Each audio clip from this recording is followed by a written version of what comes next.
નમસ્કાર મિત્રો, પેરના ન્યૂઝમાં આપનું સ્વાગત છે। આજ રોજ ડભોઈ તાલુકા પંચાયતના પટાંગણામાં ડભોઈ તાલુકા પ્રમુખ અને કોન્ટ્રાક્ટરની છૂટા હાથની મારામારી કરવામાં આવી। પણ આજે ડભોઈ તાલુકા ભાજપ પ્રમુખે કોન્ટ્રાક્ટરને કેમ માર્યો અને તે કંઈ નથી જાણતું અને કેમ મારવામાં આવ્યો તે પણ એક જાણવા માટેનો વિષય છે। તે વધુ આવતા અંકે સમાચારમાં બતાવવામાં આવશે, પણ હાલ આ તપાસનો વિષય છે। હવે આપણે જાણીએ કોન્ટ્રાક્ટરને ભાજપ પ્રમુખ થકી કેમ મારવામાં આવ્યો। જો તપાસ કરવામાં આવે તો સાચી ઘટના બહાર આવે। ડભોઈ તાલુકા પંચાયતમાં વર્ષોથી કોન્ટ્રાક્ટરો કામ કરે છે, તે અધિકારીથી લઈને બધા જ પદાધિકારીઓ જાણે છે। પણ ડભોઈ તાલુકા પંચાયતમાં જે ગામો આવેલા છે તે સરપંચ અને તલાટીને ગામનો વિકાસ કરવાની સત્તા સરકાર તરફથી આપેલ છે અને સરકાર તરફથી લાખો રૂપિયાની ગ્રાન્ટો ફળવાય છે અને આ કામો જે તે ગામના સરપંચ તલાટી એ સાથે મળીને ગામનો વિકાસ કરવાનો હોય છે। પણ એવું ડભોઈ તાલુકામાં ક્યારેય નથી બન્યું, કારણ કે જે ગામમાં સરપંચ કામ કરવા માગતા હોય તો ઉપલા અધિકારી સરપંચ અને તલાટીને મદદ કરવાની હોય, પણ કોન્ટ્રાક્ટરે અને ઉપલા અધિકારી સરપંચની જોડે 100 રૂપિયા કે 300 રૂપિયાના સ્ટેમ્પ પર લખાવી દે છે કે મારા ગામનો વિકાસ મેં કર્યો છે અને એને કર્યો છે કે બીજા કોન્ટ્રાક્ટરે કર્યો છે, તે તપાસનો વિષય છે। પણ ઉપલા અધિકારી 100 કે 300 રૂપિયાના સ્ટેમ્પ પર લખાવી દે છે, જ્યારે કાંઈ પણ વિકાસનું કામમાં કૌભાંડ થાય તો સરપંચ અને તલાટી પર કાર્યવાહી થાય છે। તેમાં ઉપલા અધિકારી અને કોન્ટ્રાક્ટરો આમાંથી બક્ષી જાય છે અને તેઓ બચી પણ જાય છે। જો ગાંધીનગરથી અને જિલ્લા પંચાયત અધિકારી તપાસ કરવામાં આવે તો આની ઘટના બહાર આવે, તે પણ એક તપાસનો વિષય છે। હવે જે કોન્ટ્રાક્ટર ડભોઈ તાલુકામાં બન્યા છે તે સરકારી નિયમમાં આવે છે ખરા, અને જો આવતા હોય તો તેમની પાસે લાયસન્સ છે। ડભોઈ તાલુકાના કોન્ટ્રાક્ટરો કામ કરે છે તે યોગ્ય છે। કોન્ટ્રાક્ટરોના ભાગ્ય જ કોઈ જોડે સરકારી લાયસન્સ હશે, પણ ડભોઈ તાલુકા પંચાયતમાં અધિકારીઓ જોડે સંબંધ રાખીને ગમે તે ગામમાં પંચાયતમાં કામ સોંપી દે અને સરકારના નિયમ વિરુદ્ધમાં તેવું છે તેવું લોકોનું કહેવું છે।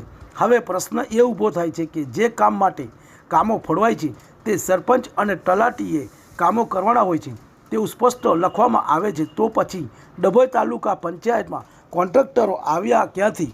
આ કોન્ટ્રાક્ટરો કામો કયા નિયમથી કરવા માટે આવે છે? અધિકારીઓને શું આ ખબર નથી? પણ એક તપાસનો વિષય છે। થોડાક અગાઉ પારીખા સુલતાનપુરા ગામમાં આરસીસી રોડ બનાવેલ હતો, તેમાં પણ સમાચાર બતાવેલ હતા તેને એસ્ટિમેટ પ્રમાણે બનાવેલ ન હતો। સરપંચ તલાટી અને ગામજનોએ પણ તેનો વિરોધ કરેલ હતો અને અધિકારીઓ પણ જોવા આવેલ હતા। રોડ કોન્ટ્રાક્ટર થકી બનાવેલ હતો, રોડનું કામનું ચૂકવણું પેમેન્ટ નથી કરવાનું તેવું તાલુકા પંચાયતમાં સરપંચ અને તલાટી થકી આપેલ હતું। ચૂકવણું થયેલ છે કે નહીં, કોન્ટ્રાક્ટર પર કાર્યવાહી કરેલ છે કે નહીં, તે પણ એક તપાસનો વિષય છે। ત્યારબાદ કોન્ટ્રાક્ટર થકી બીજા એક ગામમાં ધોબીઘાટ બનાવવામાં આવ્યો હતો, તેમાં કોન્ટ્રાક્ટરે બનાવેલ હતો, તેનું ચૂકવણું થયેલ છે કે નહીં તે પણ એક તપાસનો વિષય છે। આવા તો ડભોઈ તાલુકાના કોન્ટ્રાક્ટર થકી ખોટા કામો કર્યા છે તે ટૂંક સમયમાં બહાર આવશે, તો પછી ડભોઈ તાલુકા પંચાયતમાં કોન્ટ્રાક્ટરોને કામો કરે છે તો સરપંચોને ગામમાં જીતીને આવવાનો શું અર્થ?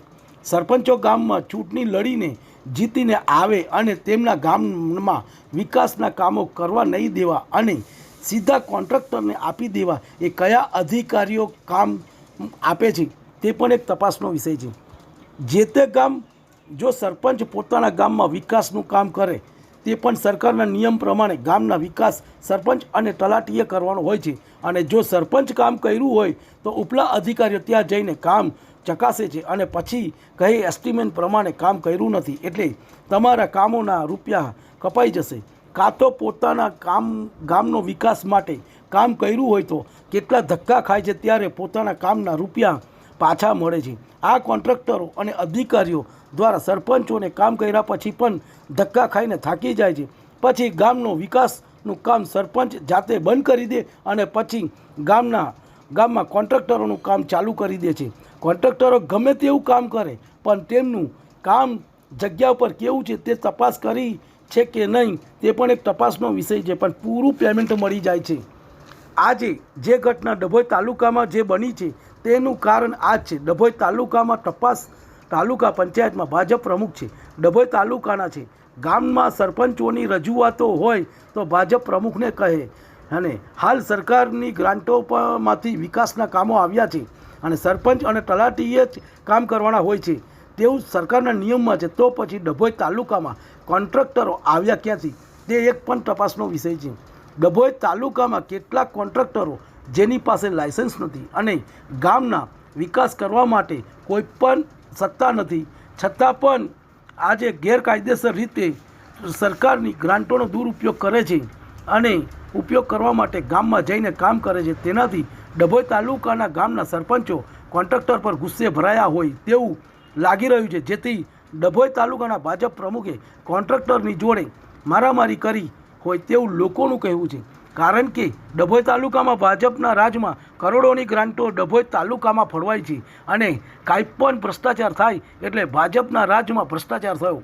પણ લોકોને એવું નથી જાણતા કે ડભોઈ તાલુકામાં ગામોમાં બોગસ કોન્ટ્રાક્ટરો કામ કરે છે. જો ગાંધીનગર જિલ્લા પંચાયત અધિકારીઓ કામની તપાસ કરે તો કોન્ટ્રાક્ટરોના નામ બહાર આવી શકે છે. ડભોઈ તાલુકામાં કયા કોન્ટ્રાક્ટરે કામ કર્યા છે તેમની સત્તા નથી, છતાં પણ કોન્ટ્રાક્ટર કામ કરેલ હોય તો તેમની જોડેથી ગ્રાન્ટ વસૂલ કરવાની રહેશે.